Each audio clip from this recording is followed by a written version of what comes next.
Science has shown that lowering your body temperature while you sleep is one of the most important factors in the quality of your sleep. Being too hot at night can leave you feeling groggy and tired the next day. That's why I love the Pod Cover by 8 Sleep. It fits right over your existing mattress. It improves your sleep by letting you adjust the temperature on each side of the bed. No more getting hot. Go to 8sleep.com/Pacman to save $150 on the Pod Cover. The link is down below. It finally seems as though we are getting to the end of Rudy Giuliani's political life.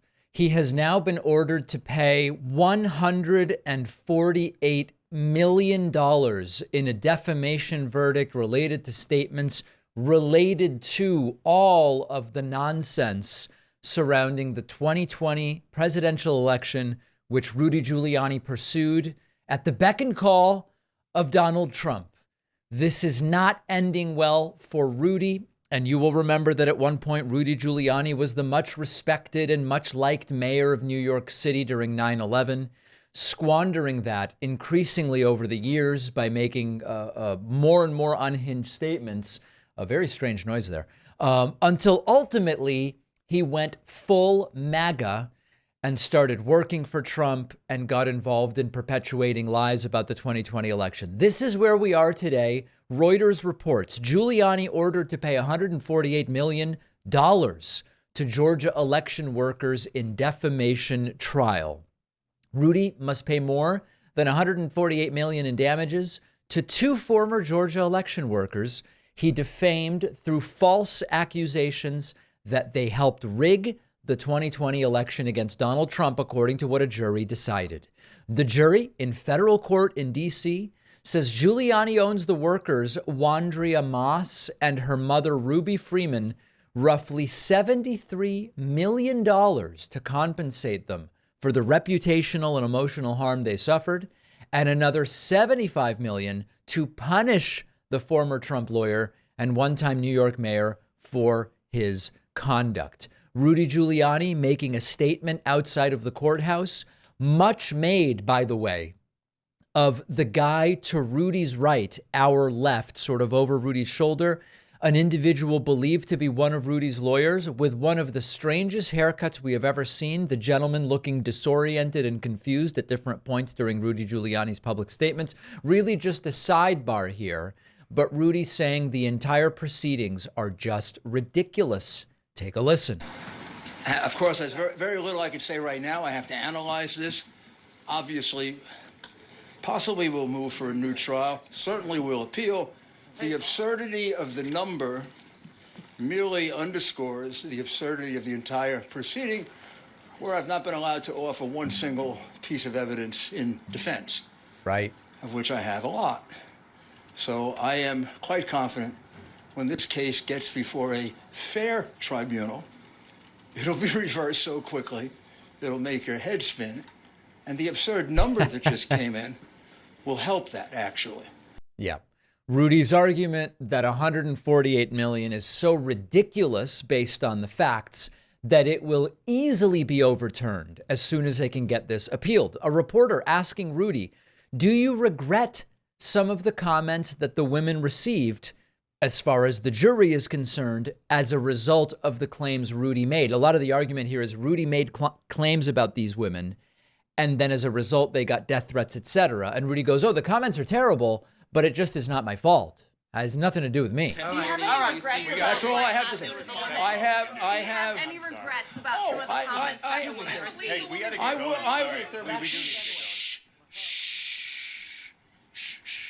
Do you have any regrets about some of the comments that the women received? Well, of course, the comments they received I had nothing to do with. Those comments are abominable. They're deplorable. No defense to it, but I receive comments like that every day. Really? Different kinds of things. Rudy is getting racial slurs shouted at him and also threatened with being lynched. I didn't know that. Represented clients who have gotten that from the other side. This is a terrible part of our political system. Republicans, Democrats, liberals, and conservatives all get that. My comments weren't that. And I think that was also a very unfair part of it, because my comments had no connection at all to those. There were thousands of things on in the press about this, Yeah. of which mine were a small amount. There's no way to say that my comments connected to that, but that's going to be part of what we'll get to litigate. Well, that's what the jury found, and that's an important element to this.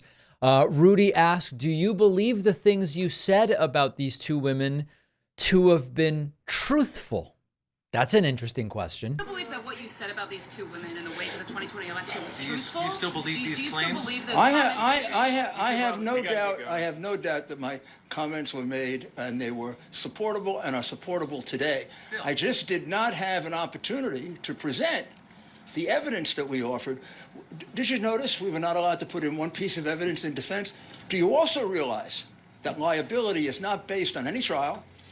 Liability is based on her disagreement with me on discovery, which is absurd. Why didn't you take the stand? Because I believe the judge was threatening me with the strong possibility that I'd be held in contempt or that I'd even be put in jail. So listen, the people who advocate for personal responsibility all day, every day, very quickly turning into the victims. On his apparent podcast later that night, Rudy putting together a very strange statement and really not taking this well. And every ruling, my lawyer will tell you, went against us. And she certainly gave the impression to the jury that she sided with one side.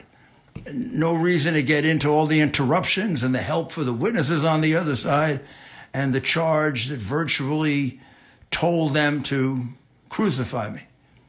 and her clear delight when it came in. This woman conducted an abomination of a trial. If you think the verdict of $147 million is absurd, which it is. Right. To any observer, the amount is punitive, malicious, and absurd. All right. So it's all unfair, as you can see here, and they are all the worst victims treated so unfairly. Now, I want to address what is increasingly becoming a broader argument about these defamation cases from the right. This applies to Trump. This applies to the Fox News defamation case, Rudy Giuliani, and others. Charlie Kirk, a right-winger, put out the following tweet. He said, free speech has a cost. Alex Jones, $1 billion. Tucker Carlson and Fox, $787.5 million. Rudy Giuliani, $148 million for wanting to ensure fair elections. Are you next? And this is part of the argument that free speech is being criminalized and restricted when there is a defamation verdict. It's really important to understand a couple of things. First of all, when these right-wingers insist that the left has criminalized speech, defamation is almost always a civil matter. So by definition, we're not talking about a criminal issue. Secondly, when we are talking about individual plaintiffs bringing forward these cases, that's not the government. And so that's another important aspect to this. It is not the government and it's not criminal. So how we can say the government has criminalized speech in the First Amendment, it doesn't really make any sense. What we're talking about is civil liability for the things you say.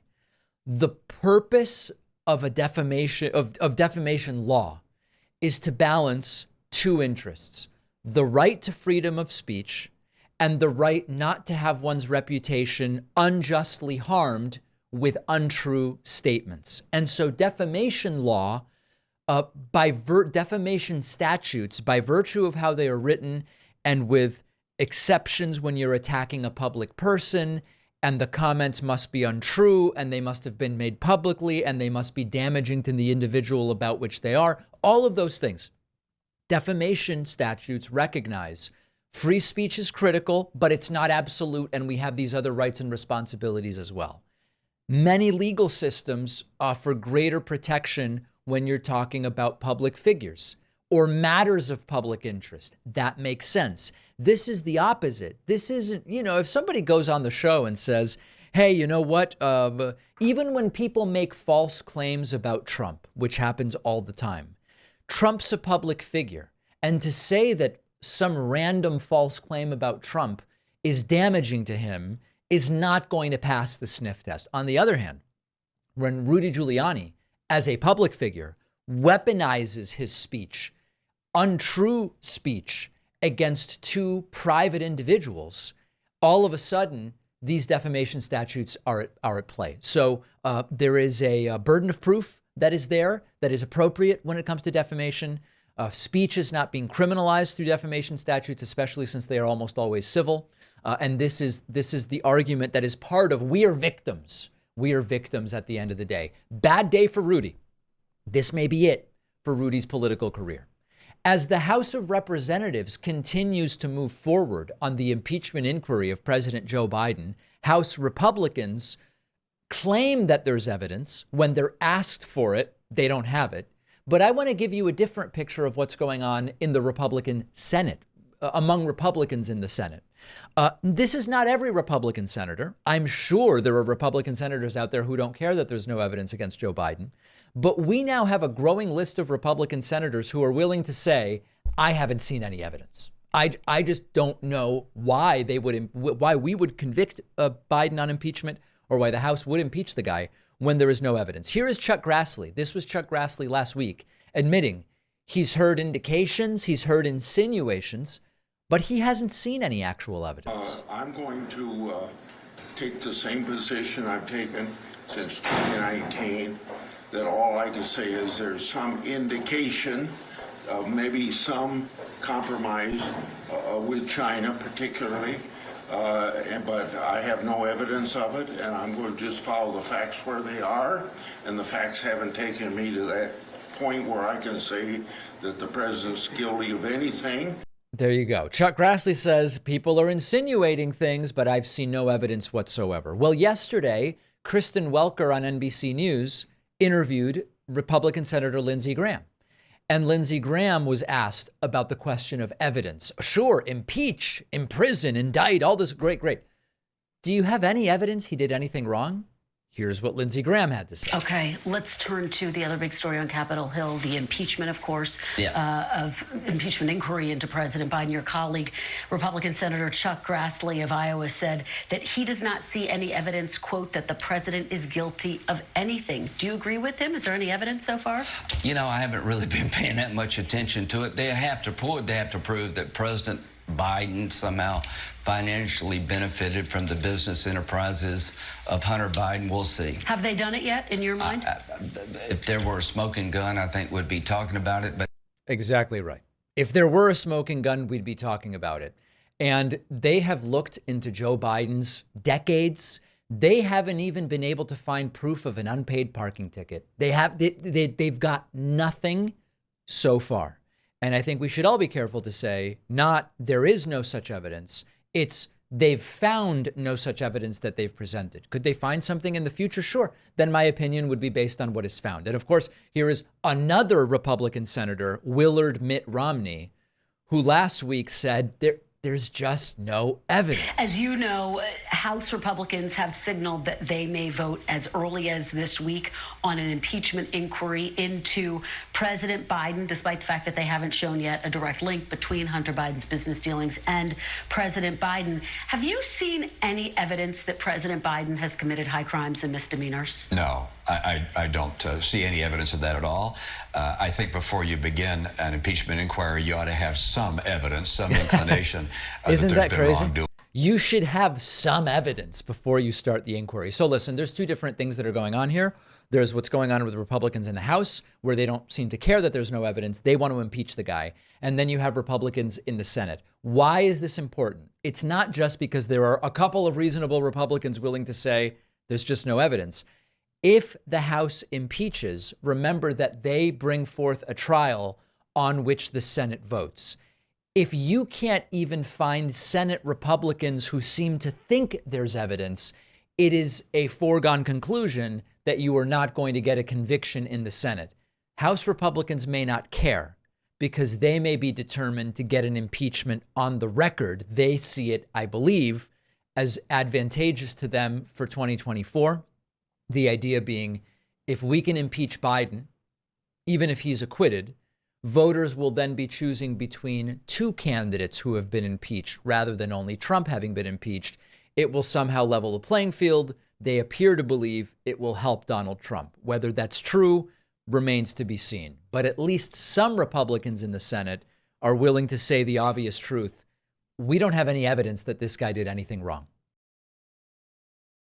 I do not like getting hot when I sleep, and scientific studies have shown us that when you lower your body temperature while sleeping, you can achieve better sleep and end up more refreshed the next day, which is why the pod cover by our sponsor 8 Sleep is one of the things in my house that I would not want to live without.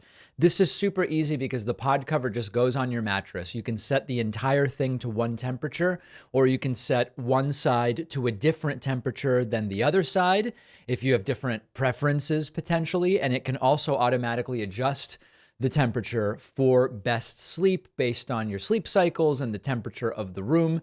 And it covers the entire bed, unlike many of the competitors. You can go as low as 55 degrees, as high as 110. I just don't wake up hot and sweaty anymore. I wake up feeling rested. It's a great thing. You really don't fully appreciate it until you try it for yourself. I could not imagine sleeping without it. Go to 8sleep.com/Pacman to save $150 on the pod cover. The link is down below. The David Pakman Show continues to depend on the support of our audience. You can get the full experience, including the daily show with no commercials, the daily bonus show, access to the members-only soundboard. The United States will be the first nation to land an astronaut on Mars. Right. Come to NARS as a member, and so many other great member benefits. You can sign up at joinpacman.com, and you can use the coupon code 2million to get 66% off in celebration of the YouTube channel reaching 2 million subscribers. There is a binder not full of women, but full of classified Russian intelligence that we have recently learned went missing in the final days of the Trump administration. It's the same old story all over again. CNN was the first to report about the mystery of the missing binder, how a collection of raw Russian intelligence disappeared under Trump. A number of reporters contributing to this story. And it reads, a binder containing highly classified information related to Russian election interference went missing at the end of Donald Trump's presidency, raising alarms among intelligence officials that some of the most closely guarded national security secrets from the U.S.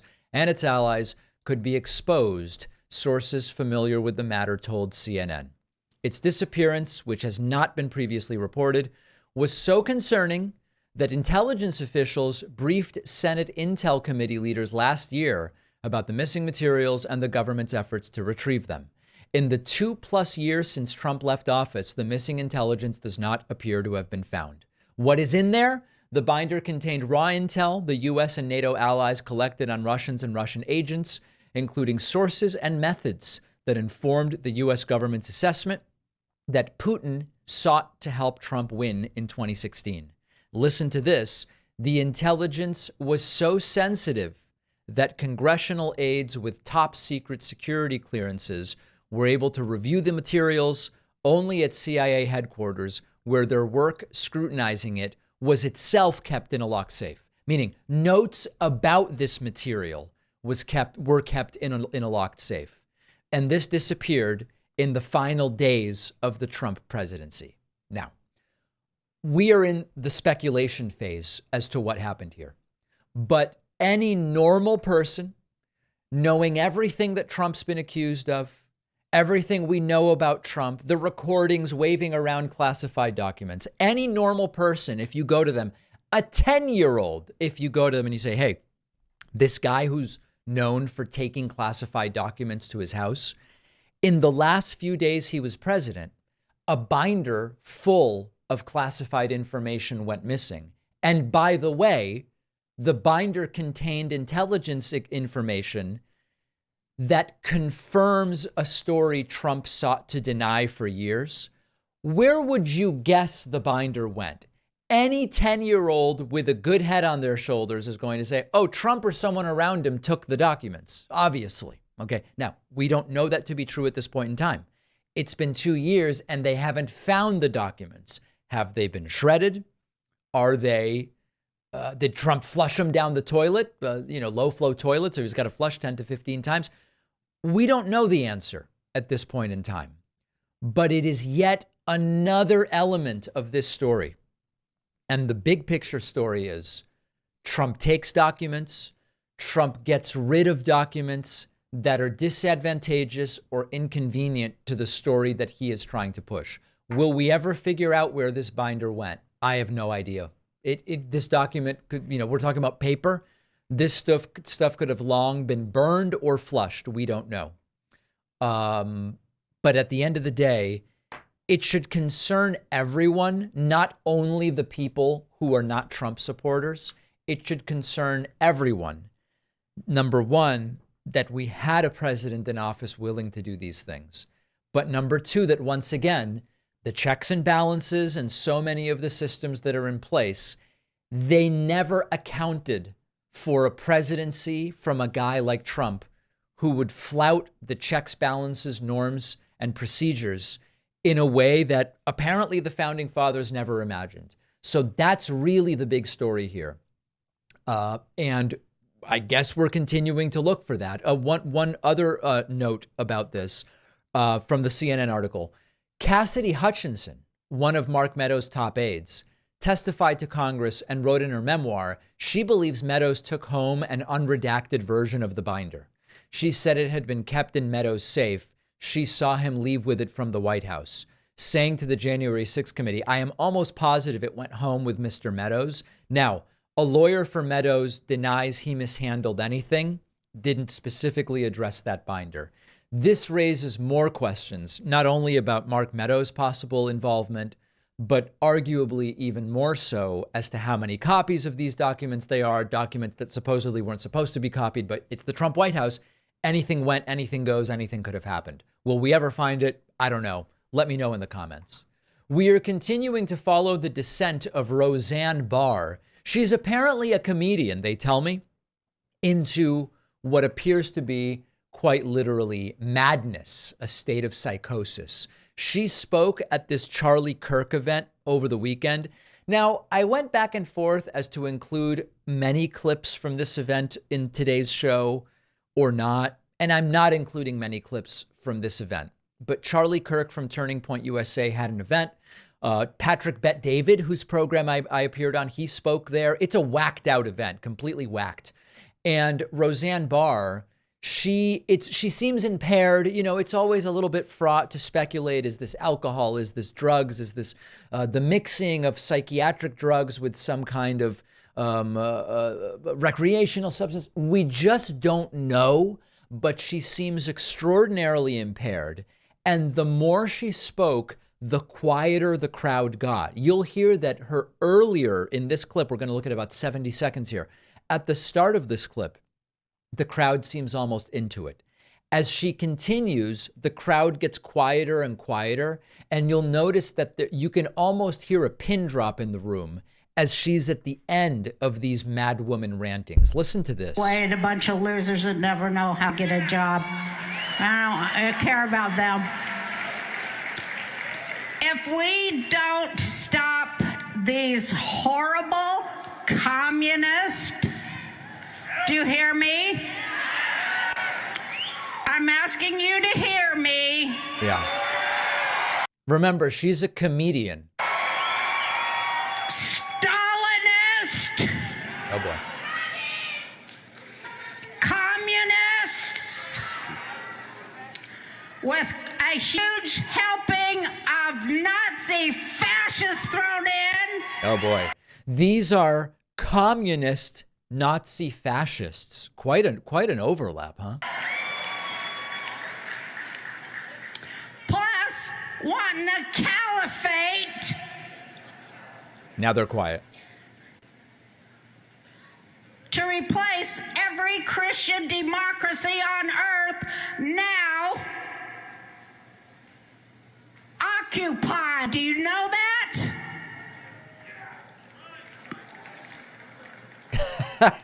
Really just an electric atmosphere in there for comedian Roseanne Barr. So we've talked about Roseanne before. Every time we do, people write in and say, David, she has very serious mental illness. It's been mentioned before. Her messages really shouldn't be covered, etc. You know, the difficult position we're in is, without diagnosing Roseanne Barr with anything, we are not the ones who are putting her in front of ravenous politicized audiences and saying, listen to what Roseanne is saying. We are covering the fact that these right-wing groups are inviting her to speak and people are listening, at least to some degree, although they were pretty dead silent by the end of this speech. For me, I would much rather Roseanne Barr have no place here whatsoever in the political discourse because she has nothing sane to say. But to say I should ignore Roseanne Barr because she's obviously mentally ill, even though it is others who are saying, here's someone who's going to speak to you about politics and the state of play in the United States. What I'm coming to you and saying is the right thinks she has something important to say.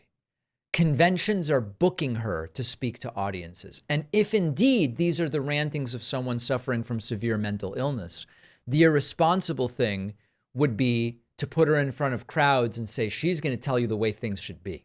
Okay. That's really the scary thing. And, you know, comedian, there should really be quotes around the term comedian when it comes to Roseanne, but she's also certainly not a political analyst, that's for sure. And unfortunately, she has really gone off the deep end, figuratively. Now, of course, if we are dealing with serious mental illness here, that's really an issue of the mental health system, the healthcare system. We've talked about that. There is a lot of undiagnosed mental illness going on around out there. There's also a lot of diagnosed but untreated mental illness happening. Whatever the case may be, I hope Roseanne is getting whatever treatment she needs. If it's zero, then great. She should get no treatment, and maybe the impairment that's apparent here is due to some other kind of recreational substances. This is not normal. And the right-wing crowds that love hearing from her should recognize this is not someone equipped or in a state to be providing a cogent political analysis. Unfortunately, if you only allowed people who are equipped to provide cogent political analysis to speak at right-wing conferences, they would be pretty damn short conferences. That I can tell you. Don't forget that the best way to support the David Pakman Show is by becoming a member, which gives you access to the daily bonus show, the regular show with no commercials. You also get access to our entire archive of every episode dating back a really long time and plenty of other awesome membership perks. Go to joinpakman.com, joinpakman.com. Let's go next to Durham, New Hampshire, where the failed former President Donald Trump suffered a total mental collapse and went fully genocidal, using phrases normally attributed to Nazis, the KKK, apartheid South Africa, the Rwandan genociders, and Slobodan Milosevic. You are not going to believe this, or maybe the problem is that you are. Maybe the problem is that it's too believable, that we've already become desensitized to it to some degree. Donald Trump giving a gong show speech in Durham, New Hampshire, saying that immigrants are poisoning the blood of the country. They're coming in from South America and they are poisoning the blood of the country. I'll tell you who used to use phraseology like this. Listen to this guy and listen to the bloodthirsty crowd. They love it. Country, when they do that, we got a lot of work to do. They're poisoning the blood of our country. That's what they've done. They poison mental institutions and prisons all over the world, not just in South America, not just the 3 or 4 countries that we think about, but all over the world. They're coming into our country from Africa, from Asia, all over the world. They're pouring into our country. Nobody's even looking at them. They just come in. The crime is going to be tremendous. The terrorism is going to be, and then we built a tremendous piece of the wall, and then people nodding, people screaming, build the wall. So let me tell you who uses phrases like poisoning the blood of our country. The Nazi regime under Hitler in Germany used this racial purity rhetoric. And Jews and Romani people and others had unclean bloodlines, not like the Aryans. The KKK in the late 19th and early 20th centuries, especially in the 20s, used this same language to promote white supremacy. The African Americans, Catholics, Jews, immigrants, they aren't pure in blood. In apartheid South Africa, you would hear the South African government under apartheid talk about we need racial segregation because we need to maintain racial purity. It gets muddled and mixed in a dirty way when you mix racial groups. During the Rwandan genocide in the first half of the 1990s, the Hutu extremists would use similar language to dehumanize the Tutsis, depicting them as unclean cockroaches. And Slobodan Milosevic, the former president of Serbia and Yugoslavia, used very similar rhetoric about ethnic groups like Albanians and others. They have dirty blood. The ancestors of many of the MAGA people that now support Trump certainly at some point fought against this exact sort of thing, whether it was in Germany or Serbia, Yugoslavia, or wherever. And Trump then doubling down on this on Truth Social, posting illegal immigration is poisoning the blood of our nation. They're coming from prisons, mental institutions from all over the world.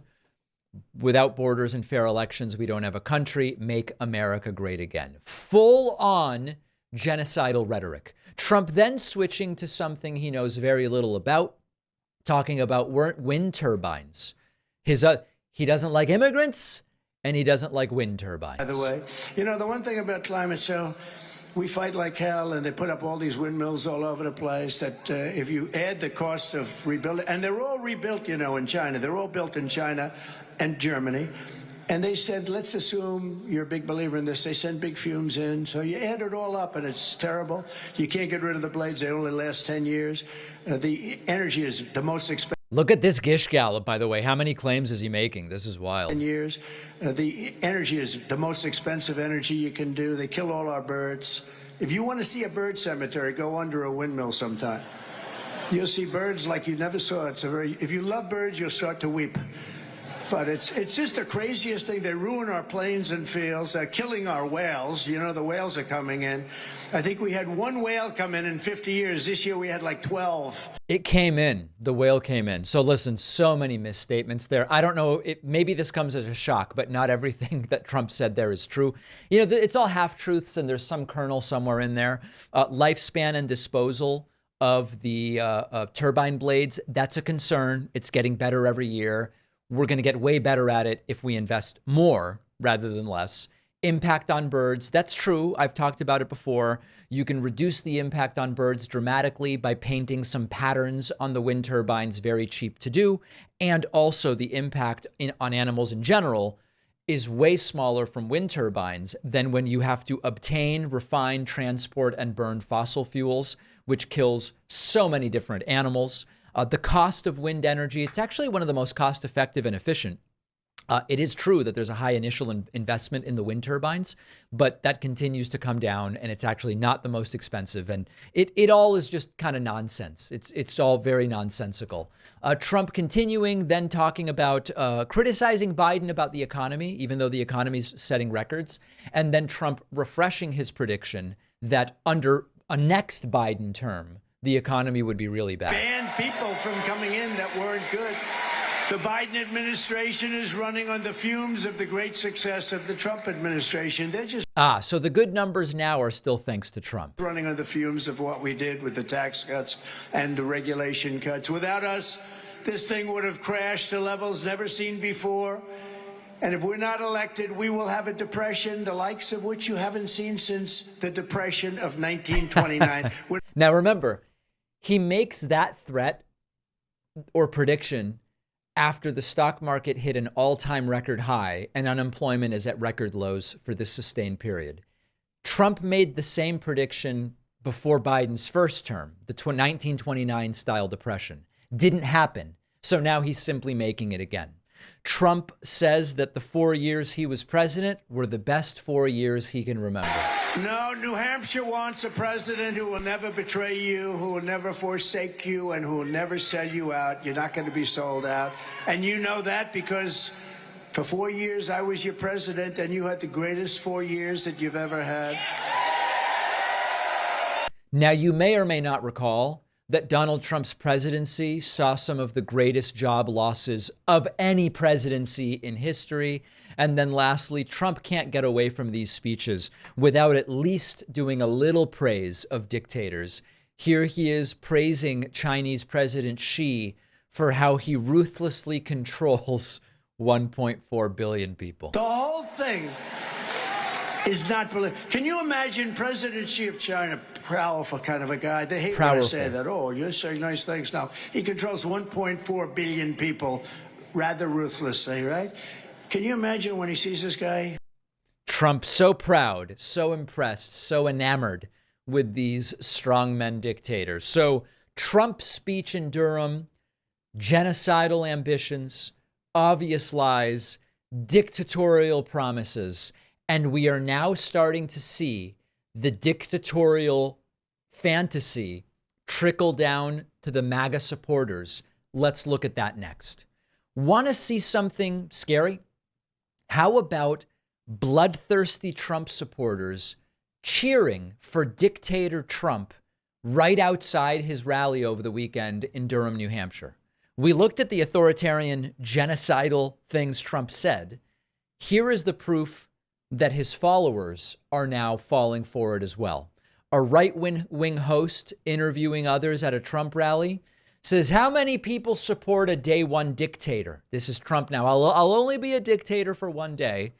And the MAGAs in the crowd raise their hands and cheer. The way they are is because they know when he comes back, it's game over. Day one dictator. Hey, day one dictator, because you know what? We gonna drill, baby, drill. Baby. Hey, how many people here? Now, normally I know you probably wouldn't in America, but considering what they've done to this man, how many people here support day one dictator? Yeah. Okay. Folks, the correct reaction here is that's extraordinarily scary. That's a logical reaction based on what we are seeing from these extremely dangerous people.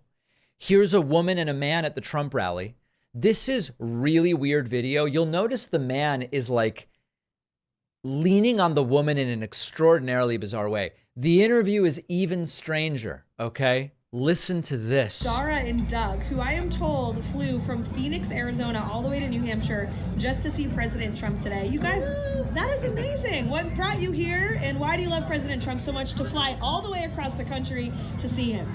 I've been following Trump since 2015. I started hearing his views on just the basic principles of America, and he shares Trump's views on the basic principles of America. This is one of these guys where if Luke Beasley interviews him, this guy collapses, probably ends up crying and running away. Believe in it, and he fights for us, and I want to fight for him 100%. Right.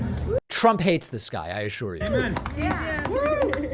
And Dara? He seems to really care when he's on stage. His presence of when he's talking to us, his patriots. He loves us. He cares about what we do. He cares about how sad we are. He cares about the hungry.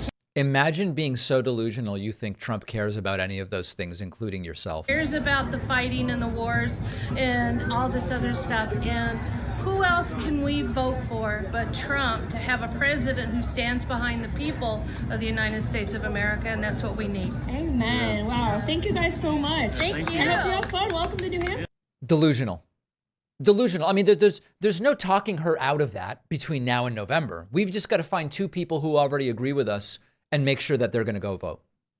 These folks are unfortunately beyond reasonable reach. Here's more of the dictator stuff. And talking about Trump's retaliation when he gets back into office. They want him to retaliate against what? Unclear. I don't think that his retribution presidency that he's talking about, I don't think it's for him and his family. I really do think it's for us. What do you think about that? I 100% agree. I tell everybody that's why what is going on to him has to happen to him first. Because now when he gets back in control, it's game over. And we as the American people are going to be easier to accept what's going to happen in the next couple of years because we've seen how they've come after him. He's saying it. We're going to be fine with the authoritarian dictatorial stuff Trump will do. We're not going to resist. We'll cheer it. They're telling us, guys. They're telling us we have to vote as if our lives as we know them depend on it. That's the only way forward. Here's one more clip. Here's a woman asked, what is she most concerned about? And she comes up with a conspiracy word salad. I don't know how else to say it. Question, what is it about this country right now that concerns you the most? I think it's that we've been under an evil control for many, many years, and I feel President Trump's exposed that evil. How can so many people be so disconnected from reality? And again, I know that we've been talking about this so much. We can't ignore the mental illness component here without saying any one of these individuals is mentally ill. And again, part of the problem is I don't believe that's the case. When we layer the mental illness component over some of these delusions, people write in and go, David, you know, most mentally ill people, or people defined loosely speaking as mentally ill, they don't harbor any of these types of views. They don't, and they don't vote Trump or whatever. So I'm not trying to give anyone an easy out by talking about the mental illness layer. I'm not suggesting that if you're mentally ill, you believe that Trump was chosen to get rid of dark spirits or whatever. The point here is we have a reality in the United States as a result of education or lack thereof, the mental health access system or lack thereof, and political polarization. All of these things together have given us a big gray area that is filled with a whole bunch of people who just have ridiculously ignorant political views, a whole bunch of people who really should be getting access to mental health treatment and they don't have it, and an overlap where it's hard to tell whether it's one, the other, or both. That's the point. It's not, this is merely mental illness. If you give these people a pill, they'll no longer believe these delusional conspiracies. It's not about that. It's about the fact that in so many ways we are failing as a country. The fact that such a radical, ignorant movement can have tens of millions of people in it. The fact that we don't make mental health services accessible. They're still stigmatized in so many ways. It leaves us in this situation where we go, I don't know, is this woman a Republican or is she mentally ill? Or is it both? I don't know. I'm just not sure. What about these people? I don't know. It's really kind of hard to tell. And it's less about diagnosing any individual than diagnosing the systemic problems we have in the United States. And unfortunately, where we are today is that many political beliefs are indistinguishable from paranoid delusions, which would sometimes be treated with psychiatric medication. Medication would probably also help some of these folks. That's where we are. And I don't know where we go next. If you value what we do at The David Pakman Show, remember to support us on Patreon. Go to patreon.com/David Pakman Show, where you can get access to behind the scenes videos, the daily bonus show, the commercial-free daily show. You can support the show for as little as $2 a month. Check it out at patreon.com/David Pakman Show. All right, let's round out our coverage of this very sick Trump rally in Durham, New Hampshire, and we're going to introduce the religious component, of course. If we sometimes struggle to understand how these MAGA beliefs are so resistant to reason, they're so resistant to change, they're so resistant to what we consider to be logic, reason, empiricism, thinking, etc. Part of the explanation is religion. And what I mean by that, religion and cult, right? I guess there's both, and it's sort of like a weird overlap. If you believe Trump is a cult leader or religious leader sent by God, why does it really matter whether Mexico paid for the wall, right? You have to think about these things as being on two such dramatically different levels. If Trump was chosen by God to come and root out pedophilia among Washington, D.C. pizza parlors or whatever QAnon believes right now, if that's why Trump was sent here by God, does it really matter if the debt went up, right? And this is what you have to understand. You look at a guy like Chris Christie, you look at a guy like Willard Mitt Romney, they aren't of this mindset, okay? And so that's how they end up going, yeah, I mean, listen, sure, I love low taxes, but I'm not going to vote for the guy who tried to subvert democracy. Take a look at this. This is the prayer that they did to open the Trump rally. And they talk about an Orwellian dystopia, and they talk about Trump being sent to save us. Holy and almighty God, sovereign majesty of all nations in creation, we will get right to the point.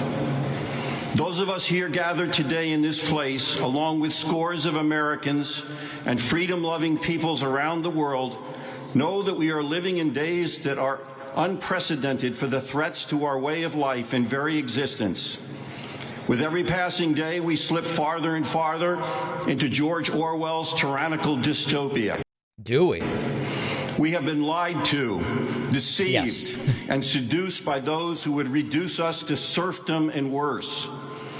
Our parents, spouses, children, neighbors, and friends are not only suffering hardships at the hands of those who rule us with imperial disdain, but also are falling sick and dying in numbers we have not witnessed in our lifetimes.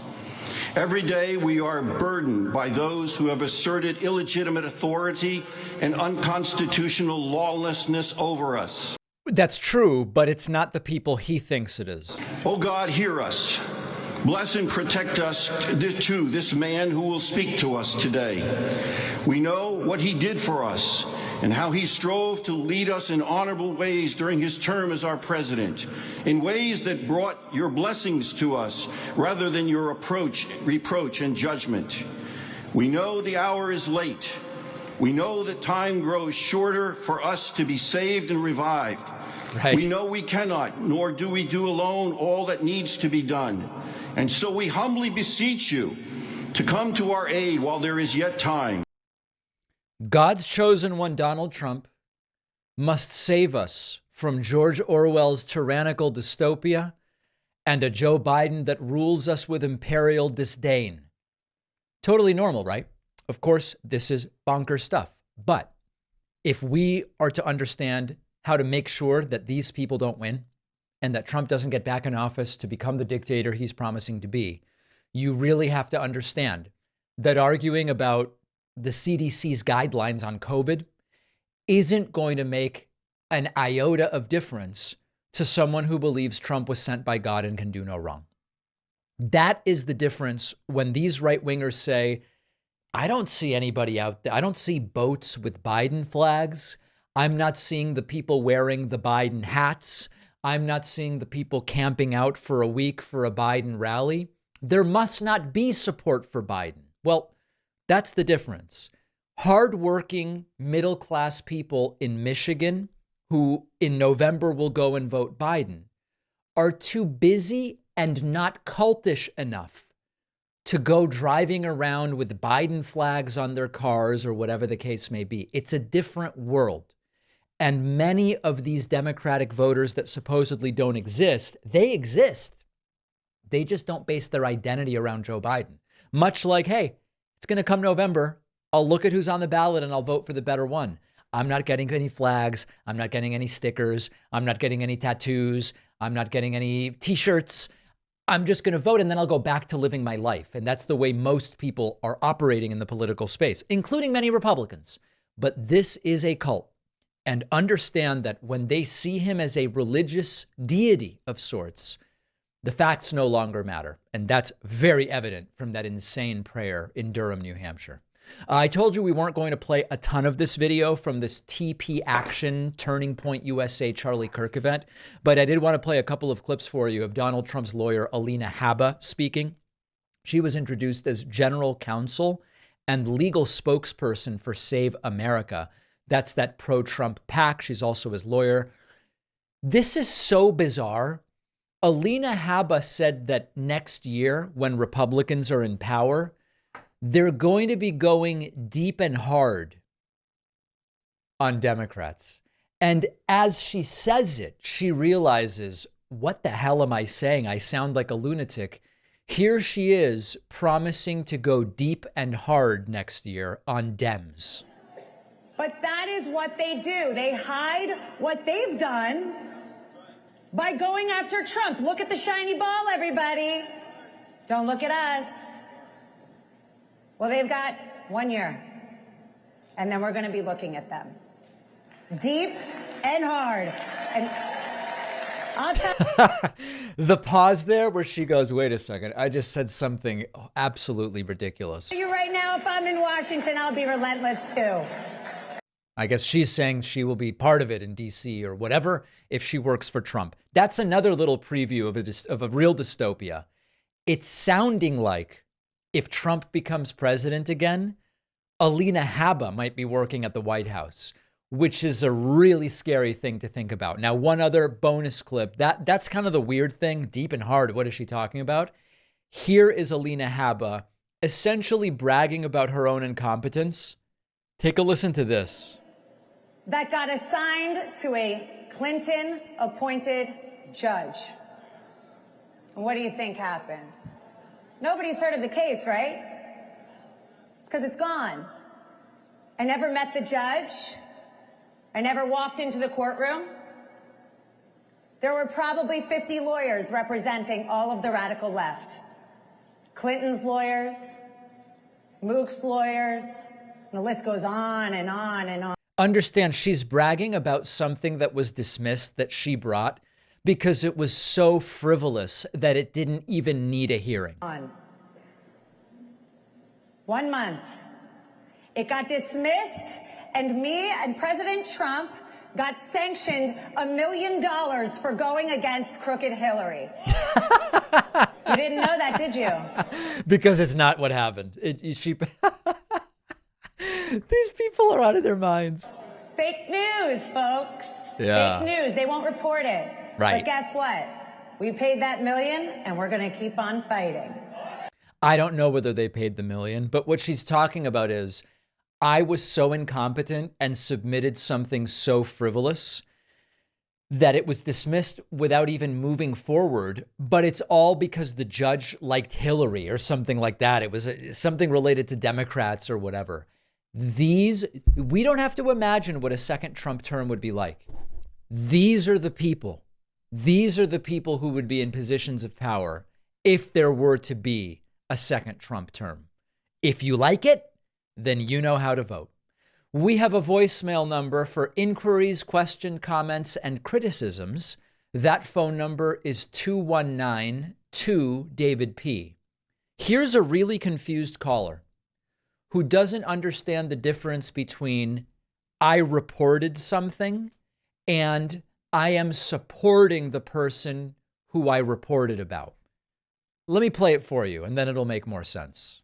Hey, Dave. I had a question for you. Okay. Basically, I wanted to know, why are you supporting Nikki Haley? I'm not. Seems like you've been pushing Nikki Haley lately, and I want to know, I know you'd prefer a Democrat. You'd really prefer somebody that's more so progressive, right? But why are you supporting Nikki Haley to win out of the Republicans? Okay, I'm not. So this is a real problem with media literacy and understanding the messages we get. For the last 2 weeks, 2 or 3 times, right, over the last couple of weeks, I have reported to you, Nikki Haley is climbing in the polls. And I believe that if Trump were to die or be otherwise incapacitated, Nikki Haley would be best positioned to win the nomination. That has nothing to do with my opinion. You know, we've talked before about how Fox News makes a lot of their money. Fox's bread and butter is presenting opinion as reporting, and people watch it and they go, here's a news report. No, this is actually just someone's opinion, but they've tricked you into thinking that it's a news report. This is a media literacy issue. We also have the opposite issue, which is I give you a report. Nikki Haley is now in second place in New Hampshire, and she's gaining on Ron DeSantis. And people go, David, you're giving us your opinion that you want Nikki Haley to win. Of course, that's not the case. And it's a sad state of affairs as far as media literacy goes. I'm not supporting Nikki Haley.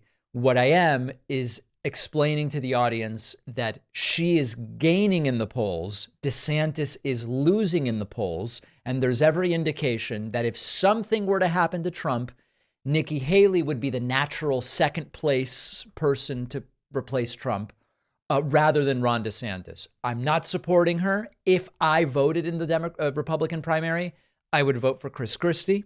If you said to me, David, the next president will be one of the Republican candidates, I would say, well, I prefer Chris Christie, but I'm not supporting any of them. And I'm certainly not supporting Nikki Haley. Is abstract thought this complicated? I don't know, guys. I'm worried. We have such a fantastic bonus show for you today. We're doing a class action lawsuit against all machines. Well, obviously, that's the wrong clip, but we do have a great bonus show for you today. We will discuss that Donald Trump made $160 million in foreign business deals while he was president. With which countries, we will tell you. Tesla conducting its largest ever recall for insufficient safety controls. Was my vehicle hit with the recall? I will tell you. And thirdly, how did Mike Johnson, MAGA Mike Johnson, become so right-wing that it was too right-wing for his own father? It's a weird story, which we will discuss on the bonus show. Oh, the bonus show where you want to make money. Everybody else that makes money to fund themselves is bad. That's the correct clip. Alex Jones back on X doesn't like the bonus show. You can sign up at joinpacman.com. Just a reminder, I will be here through Thursday. Then I will be on vacation. And we'll have a rotating cast of guest hosts that I think you will enjoy very much or hate, and email me about how much you hate it. One of the two scenarios is likely. Monday through Thursday, I'll be here. Hope you'll be joining us on the bonus show today. You can use the coupon code 2 million to save 66.666667%. I'll see you then, everybody.